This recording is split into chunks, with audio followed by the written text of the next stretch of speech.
Hello friends, मैं मनोज माथुर।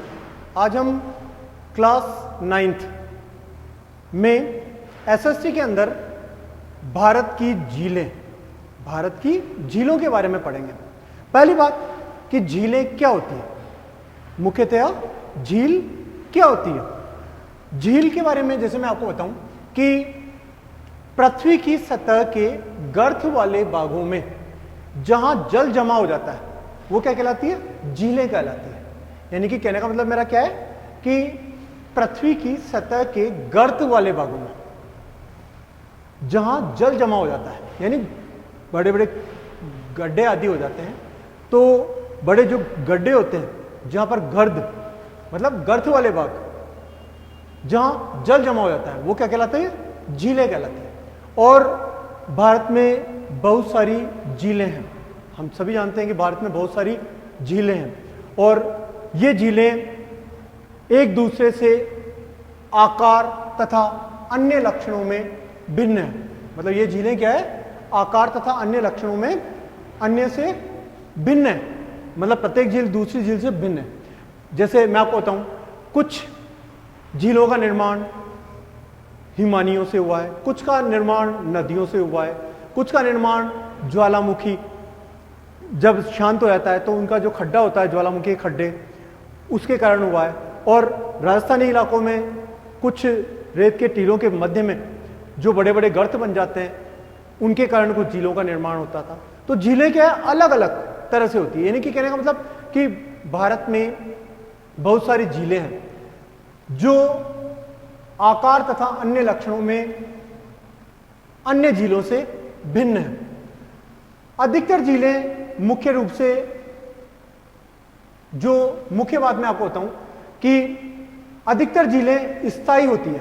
अधिकतर झीलें क्या होती है, स्थायी होती है। लेकिन कुछ झीलों का निर्माण केवल वर्षा ऋतु में ही होता है। मतलब वर्षा ऋतु में ही उनमें पानी आता है। और बहुत सारी झीलें ऐसी होती है जो स्थायी होती है बिल्कुल, मतलब जिनमें वर्ष भर पानी भरा रहता है। और कुछ झीलें क्या होती है, केवल वर्षा ऋतु में ही उनमें जल भरता है। अब कुछ झीलों का निर्माण तो हिमानियों से, कुछ का नदियों से एवं कुछ मानवीय क्रियाकलापों से भी झीलें निर्मित हुई है। मतलब फर्स्ट चीज तो मैंने आपको क्या बताया, झील की परिभाषा, कि पृथ्वी की सतह के गर्त वाले भागों में जहां जल जमा हो जाता है झील कहते हैं। मुख्य बात कि पृथ्वी की सतह के गर्त वाले भागों में जहां जल जमा हो जाता है उसे क्या कहते हैं, झील। और भारत में विभिन्न प्रकार की झीलें हैं जो अपने आकार और लक्षणों से एक दूसरे से भिन्न है। और कुछ झीलें तो क्या है, स्थायी है, और कुछ झीलों में केवल वर्षा ऋतु में ही पानी आता है। और कुछ का निर्माण, मतलब कुछ झीलों का निर्माण तो हिमानियों से, यानी बर्फ आदि जब बहती है, या नदियों से, या मानवीय क्रियाकलापों से होता है। अब मुख्यतया कि भारत में किस प्रकार की झीलें हैं, जैसे मैंने आपको शुरुआत में बताया था कि बहुत सारी झीलें ऐसी है जो केवल और केवल हिमालय क्षेत्र में है, जिनका निर्माण हिमानियों से, नदियों से आदि हुआ है। कुछ का निर्माण ज्वालामुखी से हुआ है। कुछ झीलें ऐसी है जो समुद्र के किनारों पर स्थित है। तो कहने का मतलब, और कुछ झीलें ऐसी है कि भूपृष्ठ के नीचे धंसने से झीलों का निर्माण हुआ। तो सबसे पहले हम जो पहली मुख्य पढ़ेंगे बात कि मीठे पानी की अधिकांश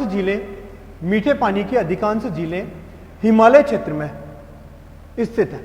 मीठे पानी की अधिकांश झीलें क्या है, हिमालय क्षेत्र में अवस्थित है। शिलाओं तथा मिट्टी से हिमानी मार्ग अवरुद्ध होने के पश्चात यह बांध हिमानी जल से भर जाते हैं। मतलब शिलाओं कहने का मतलब क्या है कि बड़ी बड़ी शिलाएं या मिट्टी, बड़ी बड़ी शिलाएं यानी शिलाओं तथा मिट्टी से हिमानी मार्ग, मतलब जो बर्फ का जो मार्ग है वो अवरुद्ध हो गया, जिसके फलस्वरूप क्या हुआ कि यह बांध हिमानी जल से भर जाता है।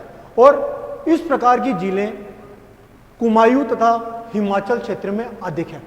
और इन झीलों में जो प्रमुख है, जो हिमालय क्षेत्र की झीलें हैं, उनमें जो प्रमुख झीलें हैं वो कौन कौन सी झीलें हैं, जैसे डल झील, राक्षस ताल, नैनीताल, नौकुचिया ताल, भीमताल आदि। ये झीलें क्या है, हिमालय क्षेत्र में।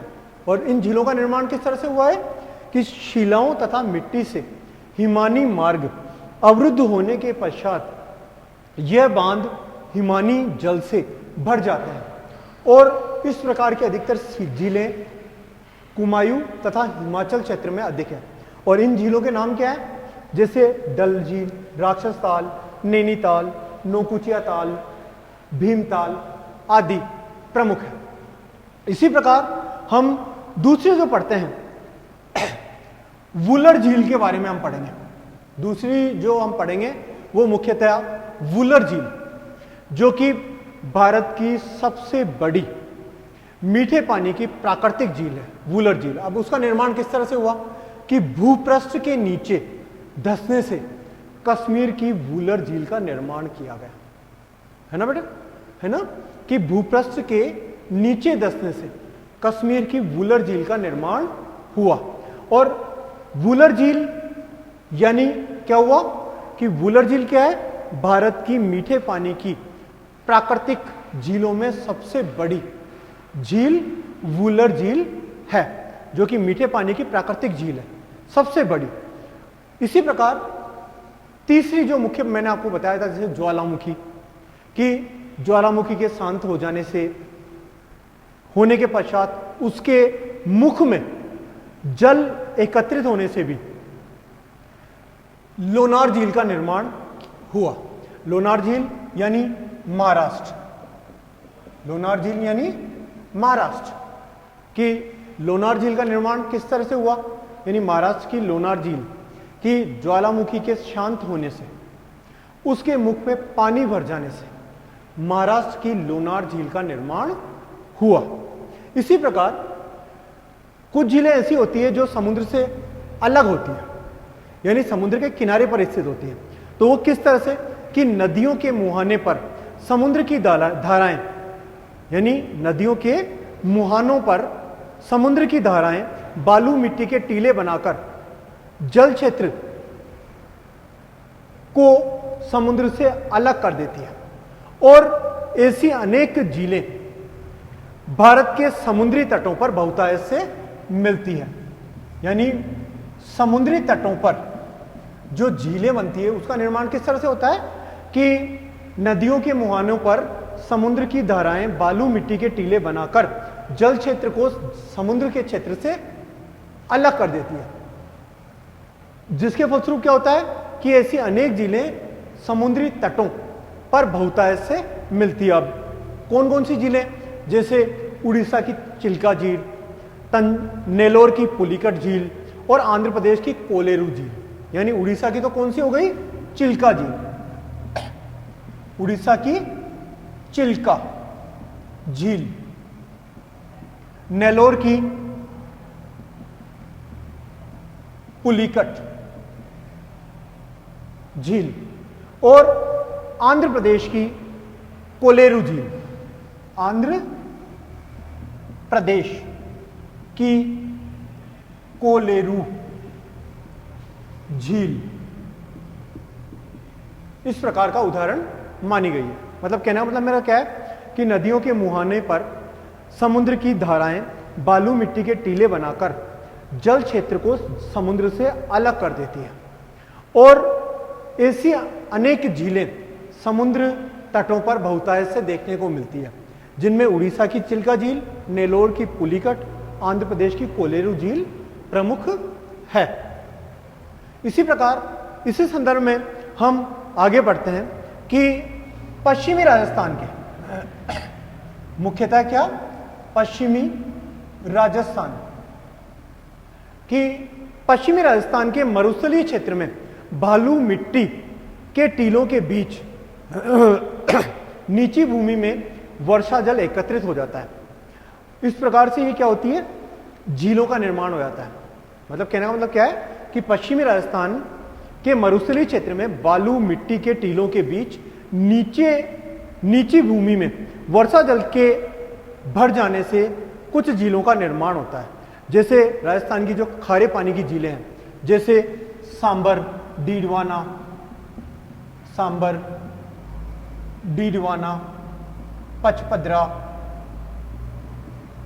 सांबर, डीडवाना, पचपदरा, लूण करणसर, लूण करणसर, ये इस प्रकार की झीलें हैं। कहने का मतलब कि पश्चिमी राजस्थान में, राजस्थान के मरुस्थलीय क्षेत्र में बालू मिट्टी के टीलों के बीच नीची भूमि से वर्षा जल, नीची भूमि में वर्षा जल के भर जाने से क्या होता है, कुछ झीलों का निर्माण हो जाता है, जैसे सांबर, डीडवाना, पचपदरा, लूण करणसर आदि। ये क्या पढ़ा हमने, भारत की झीलों के बारे में। भारत की झीलों के बारे में, जैसे मीठे पानी की अधिकांश झीलें हिमालय क्षेत्र में अवस्थित है। मतलब वो किस प्रकार से उनका निर्माण होता है, हिमालय क्षेत्र में जो झीलें हैं कि शिलाओं तथा मिट्टी से हिमानी मार्ग अवरुद्ध होने के पश्चात यह बांध हिमानी जल से भर जाते हैं। तो इस प्रकार की झीलें कहां पर है, कुमायूं तथा हिमाचल क्षेत्रों में।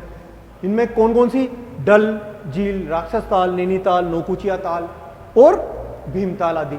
इसी प्रकार भूपृष्ठ के नीचे धंसने से कश्मीर की वुलर झील का निर्माण हुआ। कश्मीर की वुलर झील यानी भारत की मीठे पानी की सबसे बड़ी प्राकृतिक झील वुलर झील। और वो क्या है, उसका निर्माण किस तरह से हुआ, भूपृष्ठ के नीचे धंसने से वुलर झील का निर्माण हुआ कश्मीर की। इसी प्रकार ज्वालामुखी के शांत होने के पश्चात उसके मुख में पानी भर गया, तो इस प्रकार की झील का निर्माण महाराष्ट्र की लोनार झील का निर्माण हुआ। इसी प्रकार समुद्री तटों पर, जैसे मैंने आपको बताया कि समुद्री तटों पर क्या हुआ था कि नदियों के मुहानों पर समुद्र की धाराएं बालू मिट्टी के टीले बनाकर जल क्षेत्र को समुद्र से अलग कर देती है, तो झीलों का निर्माण हो जाता है। तो इस प्रकार की झीलें उड़ीसा की चिल्का झील, नेलोर की पुलिकट, आंध्र प्रदेश की कोलेरू झील आदि इस प्रकार की झीलें प्रमुख है। अब हम इसी प्रकार राजस्थान की झीलों के बारे में हमने पढ़ा कि सांबर, डीडवाना, पचपदरा टीलों के बीच में इनका निर्माण हुआ। अब हम आगे पढ़ेंगे कि झीलों का महत्व, कि इन झीलों का क्या महत्व है। भारत की झीलों में ही हम क्या पढ़ेंगे अब, झीलों का महत्व, झीलों का महत्व। झीलों के महत्व में जैसे मैं आपको बताऊं कि पहली बात कि इनके कई प्रकार के महत्व हैं। जैसे पहला कि जल विद्युत उत्पादन के लिए, जल विद्युत उत्पादन, जल विद्युत उत्पादन, जल विद्युत उत्पादन के लिए नदियों पर बांध बनाने से भी झीलों का निर्माण हो जाता है। जैसे गुरु गोविंद सिंह सागर, गुरु गोविंद सिंह सागर, जो कि भाखड़ा नांगल, भाखड़ा नांगल परियोजना पर बनाया गया है। मतलब कि कहने का मतलब कि जल विद्युत उत्पादन के लिए नदियों पर बांध बनाने से भी झील का निर्माण हो जाता है। जैसे गुरु गोविंद सिंह सागर यानी भाखड़ा नांगल बांध। दूसरा जो महत्व है, हम ये देखते हैं कि एक झील नदी के बहाव को सुचारू बनाने में सहायक होती है, यानी नदी के बहाव को सुचारू बनाने में सहायक होती है। क्या चीज होती है, झील में, कि नदियों के बहाव को सुचारू बनाने में भी झील महत्वपूर्ण भूमिका अदा करती है। इसी प्रकार तीसरा कि अत्यधिक वर्षा के समय में झीलें बाढ़ से बचाव का कार्य करती है, यानी बाढ़ से बचाव का कार्य। और जब वर्षा ऋतु यानी शुष्क समय स्टार्ट हो जाता है, यानी सूखे के मौसम में पानी के बचाव को, सूखे के मौसम में पानी की जब आवश्यकता होती है तो झीलें उसमें हमारी सहायता करती है। इसी प्रकार चौथा, जल विद्युत उत्पादन के लिए भी झीलों का महत्वपूर्ण भूमिका होती है, यानी झीलों का प्रयोग जल विद्युत उत्पन्न करने में भी किया जा सकता है। और इसी प्रकार कहने का मतलब कि झीलों के आसपास का क्षेत्र, झीलों के आसपास का क्षेत्र वो क्या होता है कि वहां की जलवायु को सामान्य बनाता है और जलीय परितंत्र को संतुलित करता है। मतलब झीलों के आसपास का जो मौसम है या आसपास के क्षेत्रों की जलवायु है उसको झीलें क्या करती है, सामान्य बनाती है और जलीय परितंत्र को संतुलित करती है। इसी प्रकार पांचवा, जैसे कि झीलों की प्राकृतिक सुंदरता पर्यटन को बढ़ाती है। झीलों की प्राकृतिक सुंदरता क्या करती है, पर्यटन को बढ़ाती है। ये हमने आज क्या पढ़ा, झीलों का महत्व और भारत की झीलों के संदर्भ में हमने विस्तृत जानकारी प्राप्त की। हम आगे के टॉपिक में अब